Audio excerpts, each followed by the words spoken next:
Okay, we are at the start of turn 11. It's actually been a couple of days since I played, so I feel rusty. You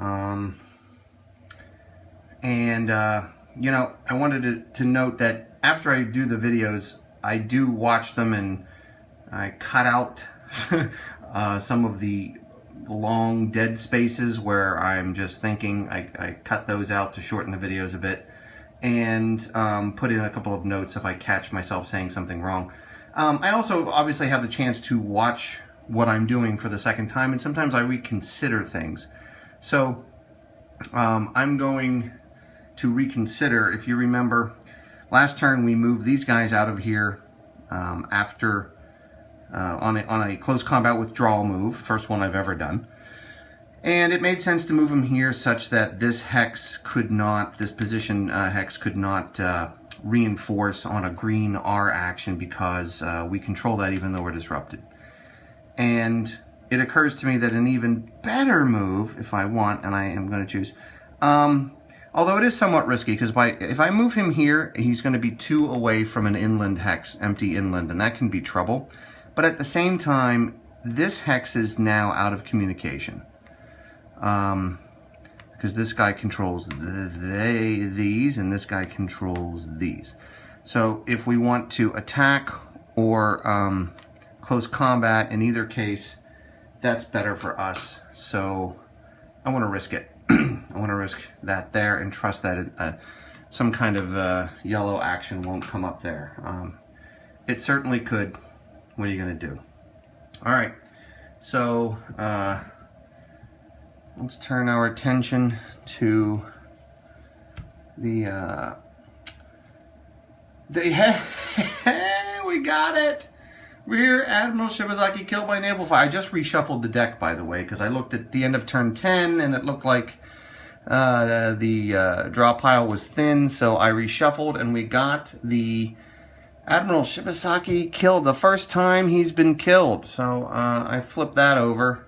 That's wonderful because there are other events in the game that come up that say if he's still alive, da da da da. And also you'll see on the overnight turn, I think, no, maybe I'm misspeaking. Yeah, just double checked. If he's alive in the overnight phase, you conduct 2.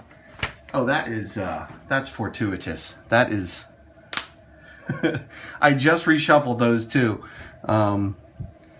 Alright, so now we, that was first event, so now we're going to do the fire card. Whoa, thing's jumping out of my hand. No artillery, no yellows, although red's not good.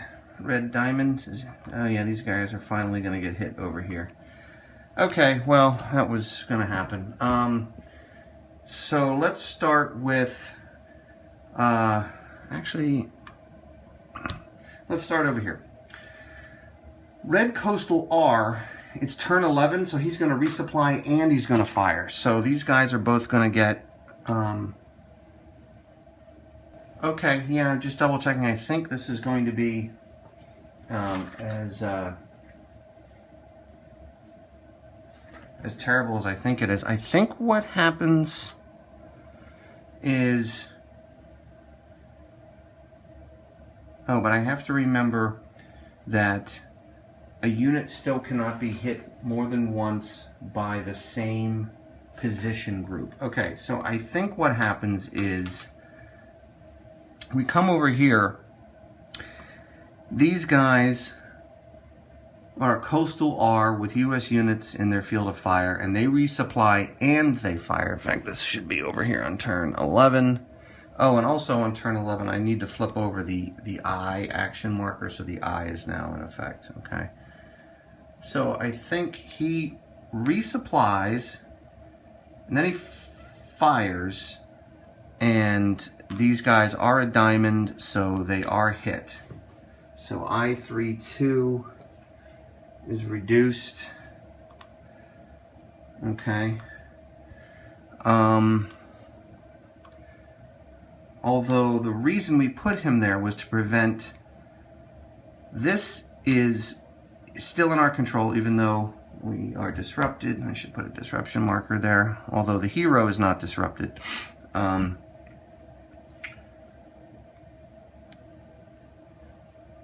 This one is a coastal empty, but he's not within 3. He's 1, 2. He's not within 2. He's 3 away. So 1, 2, 3. So nothing happens here. So by putting him here, we prevented that from reinforcing, which was the point of that, and knowing full well that he wasn't going to last forever. So, okay, I think that's correct. He reinforces and he fires. Now he can fire twice, but he can't hit him more than once. So the other shot is wasted. Okay. We've got an inland R with no one in his field of fire. He wants to redeploy. Ah, nuts.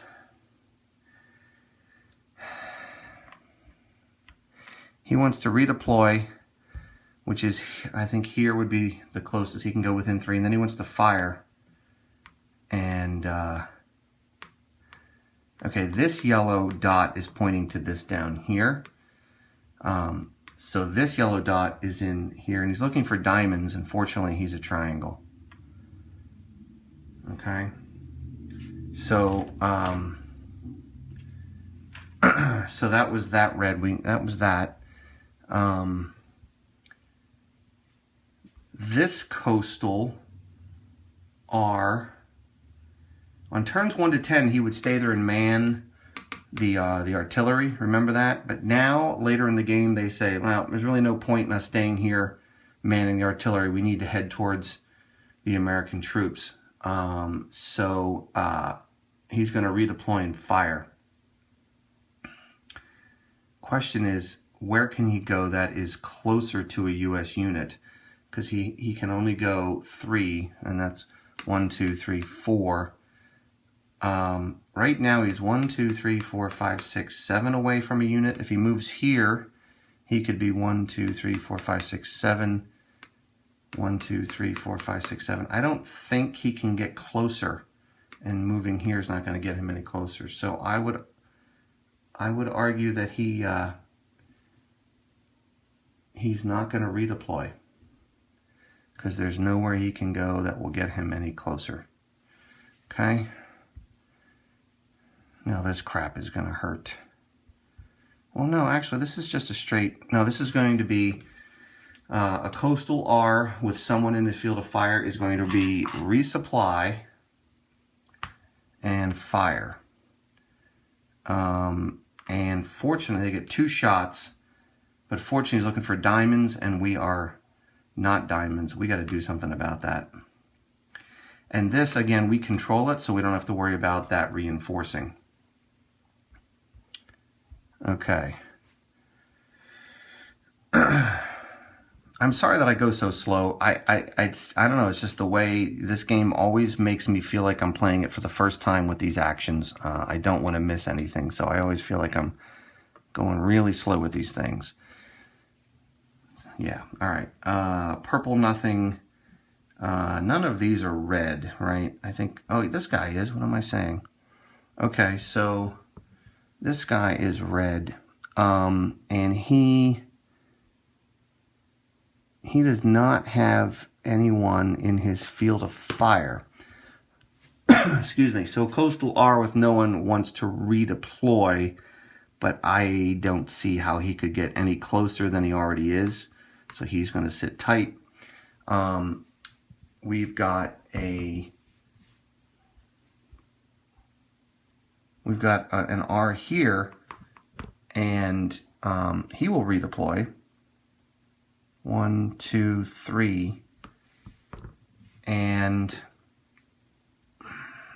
this starts to get a little intricate. So he now comes into this position group.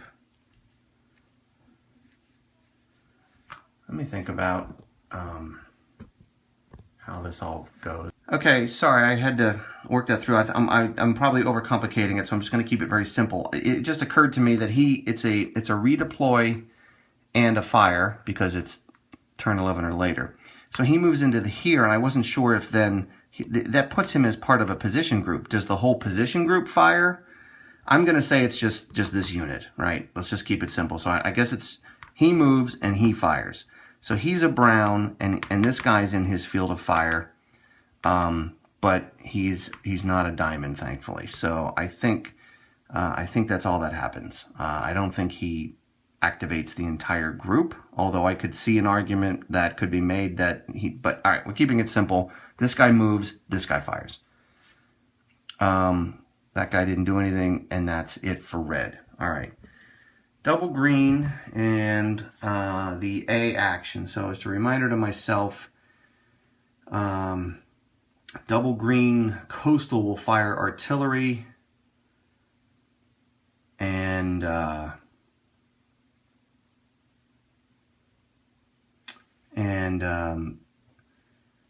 double green will assault or ambush. All right, so let's see what we got. I don't think we have any light. Oh no, we have this guy. What am I saying?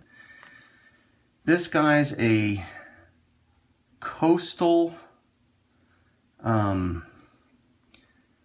double green A coastal. He's just going to fire. It's just going to keep it very simple, and this is pretty terrible because he's got 2 shots. He will reduce him, although he will not be disrupted. Then he gets another shot at him, although fortunately this guy was in intense. This guy is well,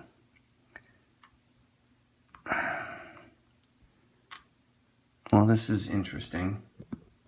If you can see that. There's actually no light green fire dot in here. So these guys are not taking light green fire. I see a light green fire dot from here, which indicates that this fires to this. But I guess because these guys, this is you'll notice there's no building here. This is open and this is not. I guess this represents these guys are protected by the building. So these guys aren't even shot at, but even if they were, they're not a diamond. So double green activates, fires, reduces him, but fortunately, since they're revealed, there's no disruption. All right. Light green, empty, but you have to be within 2, so fortunately, no. These are brown, this is red, you're blue, right? Yep. Purple, disrupted, da-da-da-da-da. Yeah, here's another one that could be potentially deadly, but fortunately, 1, 2, 3 away, they don't do anything. Okay. I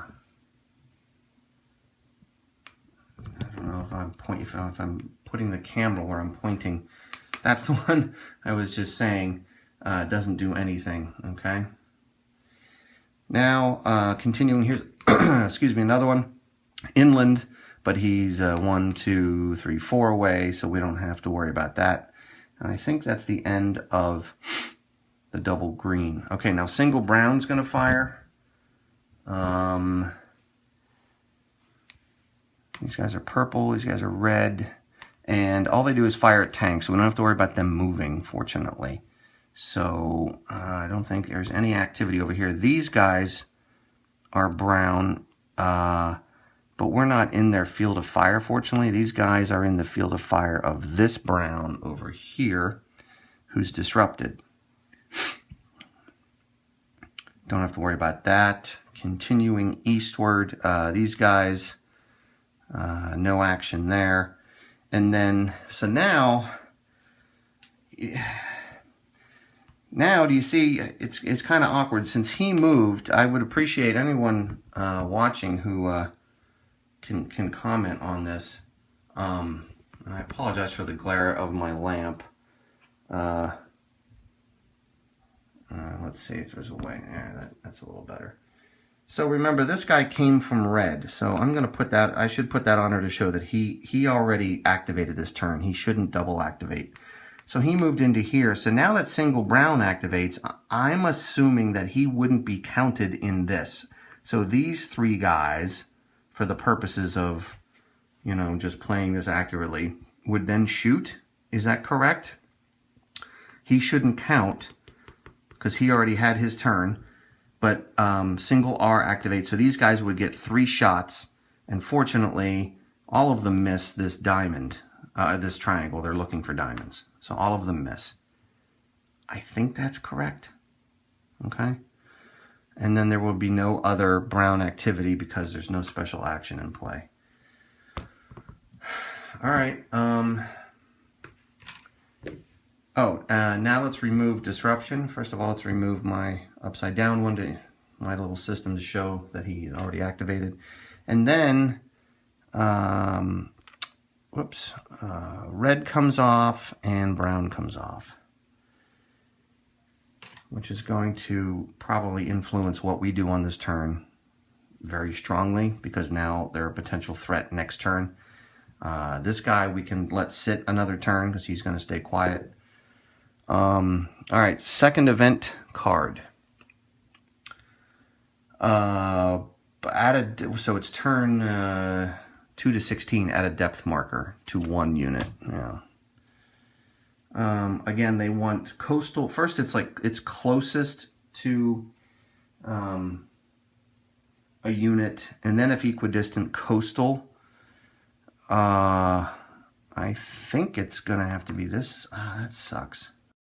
Okay, yeah, so for all my concern, it's actually gonna be D5 beats out E5 because it's got the lower letter. So I'm gonna put a coastal underneath him. Fortunately, he's temporarily disrupted. So that's that. All right, so now turn 11. The first 10 turns of the game are not really the game. This is the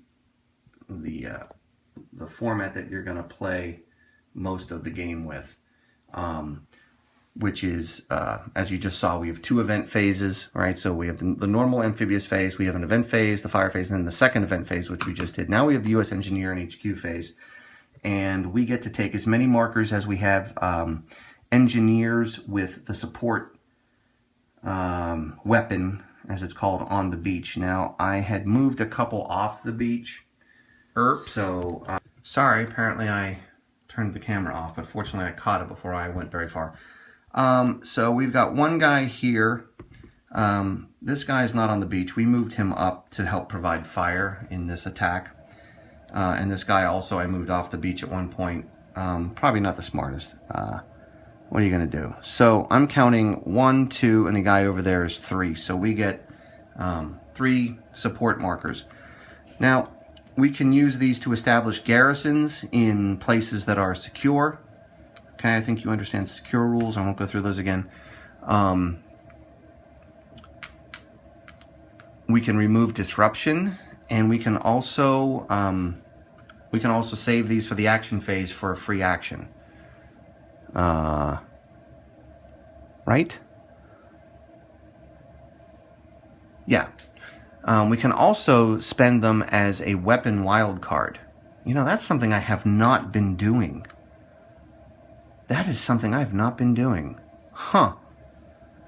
Yeah. So if you need artillery or naval fire or a flamethrower, you can spend these. All right. I definitely am going to burn 1 to clear this disruption marker. Okay, I think that makes a lot of sense. Now we're not undisrupted. This guy's disrupted, but I don't think I'm at the point where I want to start putting garrisons down.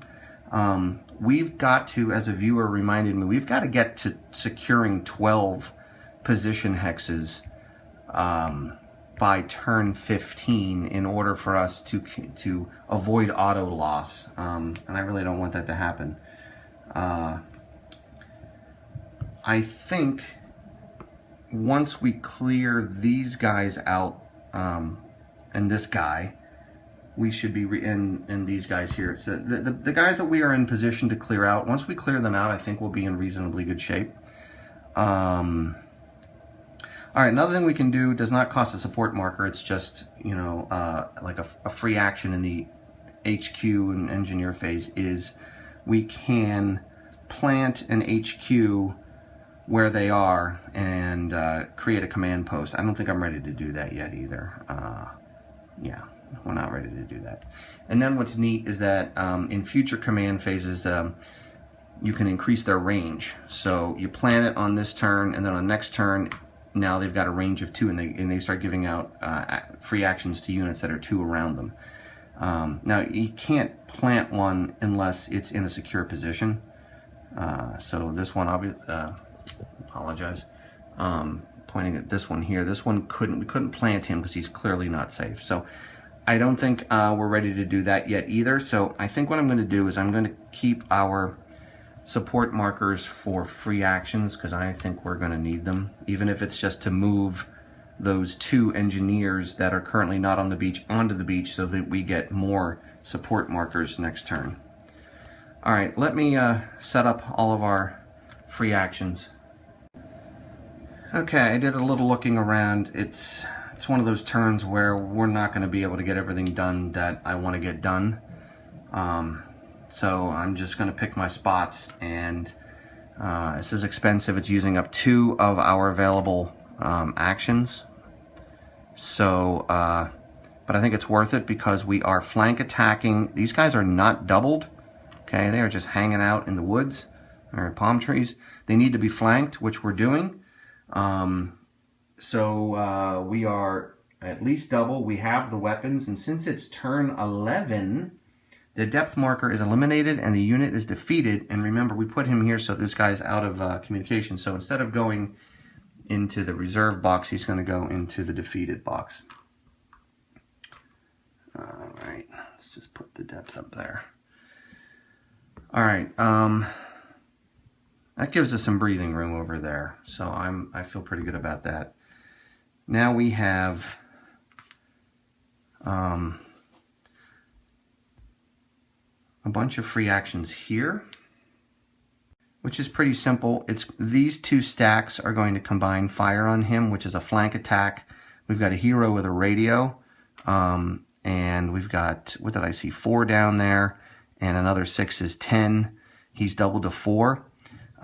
So he's defeated, but he is in communication, so he will go into the reserve box, unfortunately. All right, so that was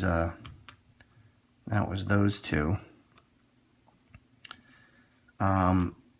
This stack, these engineers are going to come down onto the beach. So they're done. I think I'm just going to leave this guy here to just hold that spot.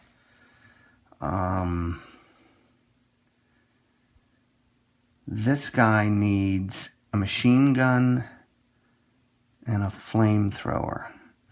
So we've got a flamethrower in this stack. If we were to give these guys an action, these guys are getting a free action, so they could join. They are in command of an HQ. So 5 and 6 is 11, and the tanks can be providing the machine gun because they're within 4. So the tanks are providing the machine gun, the engineers are providing the flamethrower. That would be, would that be 11 to 6? Yes, that's okay because the attack strength is greater. It's not doubled, but the unit is alone. He is defeated. So we are giving him an action marker to do that. So that was, yeah, 11 to 6. And boom. So we've eliminated 2 of the 3 tanks. These guys are still up here. All right. Now we still have a couple of free actions down here and 2 support markers. So I'm going to pause the camera and think this through. All right, I've come up with a fairly conservative plan. One is to give these guys a support marker. Oh, hold on. Hold on. Wait a tick, what am I doing? I did not put all my free actions out correctly. These guys all get free actions. Oh, that's fantastic. So these guys with a free action, right, that's why we moved him there. We'll just fire at him. He's doubled. Crap, he needs close combat. Since we don't have the weapon, but he is doubled, he is at least disrupted. So I feel a little better about that. And now, question is, do we move this guy out of the way? That's what I was thinking of doing. I think we're going to do that. I think we're going to just, he's sitting here in brown fire, and it's just a matter of time before brown comes up. So we're going to move him. And then I think these guys and these guys are going to combine attack this stack. Oh, wait a minute. This probably doesn't make sense, does it? Oh, but we have a support marker we can use as a flamethrower. We have the demolitions.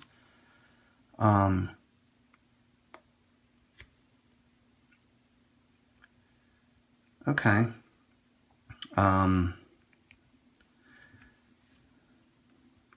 So let's do that. These guys will combine fire on here, which is 7-14.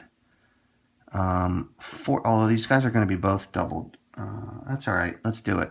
So actually, let me just double check the chart. Yeah, I think it's worth it. All right. Oh, he needs to be flanked. Oh, and we had that guy there, but we moved him. Oh, oh, that's just cruel. All right. So I assume, you know, if we wanted to commit this as a flamethrower, we could, but having seen this, that wouldn't do us any good. I assume that means we don't have to commit to it. I don't think you have to pre-commit them. All right, so let's think about what we got here. We've got 3 doubled to 6, and we've got 14, right? So we don't have all the weapons, but we are at least doubled.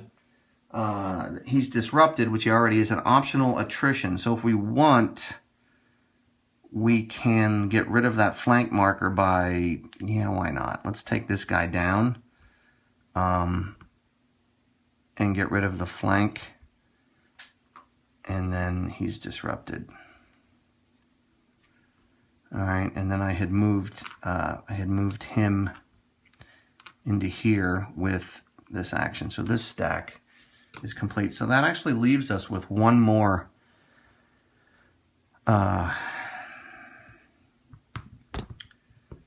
marker. Should we do something over here?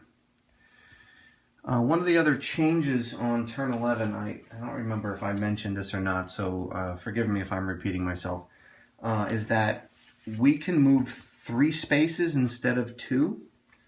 The other change is that Japanese units will hit +1, so like this stack, if it fired, would be eligible to inflict 3 hits instead of just 2. You still can't be hit more than once. A single unit cannot be hit more than once by the same position or position group. So if there were multiple units here, this unit could only be hit once. Ay, caramba. Diamonds.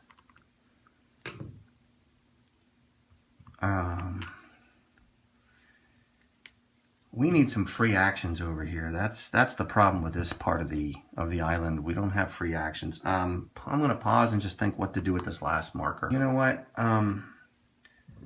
We're just going to keep letting him hang out there, and we're going to move these guys into here.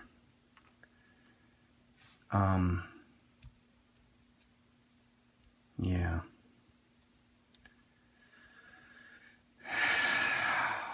This game just makes you feel so sick in your stomach because of how exposed you are.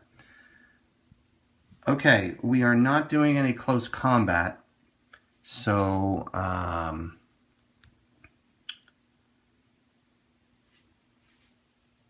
that's the end of the turn.